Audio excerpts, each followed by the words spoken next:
Allora, buongiorno a tutti, siamo qui a Venezia, presso l'Hotel Excelsior, da dove registriamo questa prima intervista che faccio io stavolta, quindi è una cosa è una particolare, cosa no? che mi disorienta.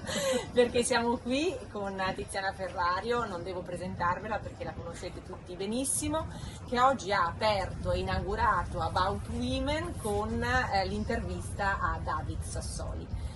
Siccome appunto About Women parla di donne nell'ambito del Festival del Cinema di Venezia ormai da 4 anni, sono io oggi che voglio rivolgere qualche domanda a Tiziana, come donna giornalista, come donna impegnata anche nell'empowerment femminile.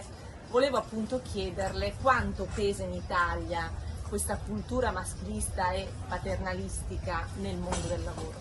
Ma noi siamo immersi in una cultura maschilista e spesso neanche ce ne rendiamo conto perché diamo per scontati dei comportamenti che in altri paesi magari gli uomini hanno smesso di avere. Proprio perché siamo un paese che ha una tradizione culturale maschilista e ce lo dicono le nostre statistiche, non è che lo dico io, cioè siamo al 63esimo posto nel rapporto sul gender gap, però se guardiamo all'interno dell'Europa vediamo che l'Italia insomma non ha gli stessi numeri di paesi simili a noi, tipo la Francia, la Germania, ma ci avviciniamo più a paesi che non hanno la stessa storia nostra, come Cipro e Malta. Lei ha ribadito infatti anche col No, Presidente ma Sassoli. anche se guardi la forza lavoro, cioè noi abbiamo una forza lavoro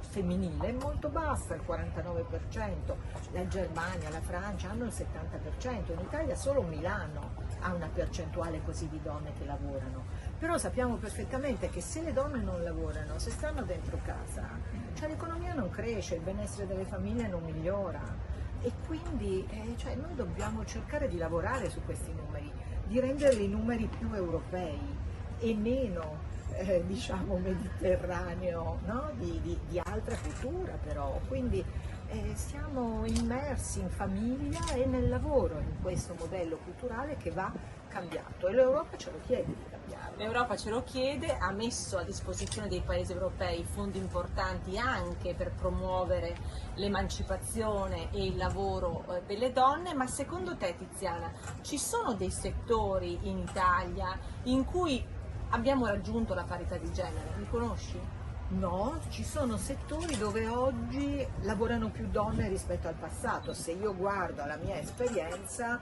di giornalista quando sono entrata in RAI, tanti anni fa, le donne erano pochissime, ti faccio dei numeri, al TG1 negli anni 80 c'erano su 150 giornalisti ci saranno state 5 donne, cioè delle cifre incredibili. Oggi è pieno di colleghe che riescono anche all'interno della RAI ad avere dei ruoli di responsabilità, perché è stato fatto un grande lavoro da parte della Commissione pari opportunità, da parte anche del sindacato, sai, una grande azienda, comunque riesci a lavorarci su queste tematiche e le donne quindi sono arrivate anche a dirigere dei giornali, al giornale radio, al TG3, alla presidenza. Però insomma se guardi invece i quotidiani nazionali, non sono diretti da donne, tranne La Nazione con Agnese Pini, però insomma c'è ancora molto da fare in tanti settori e quindi il cammino delle donne c'è stato in Italia, ma lento, molto lento.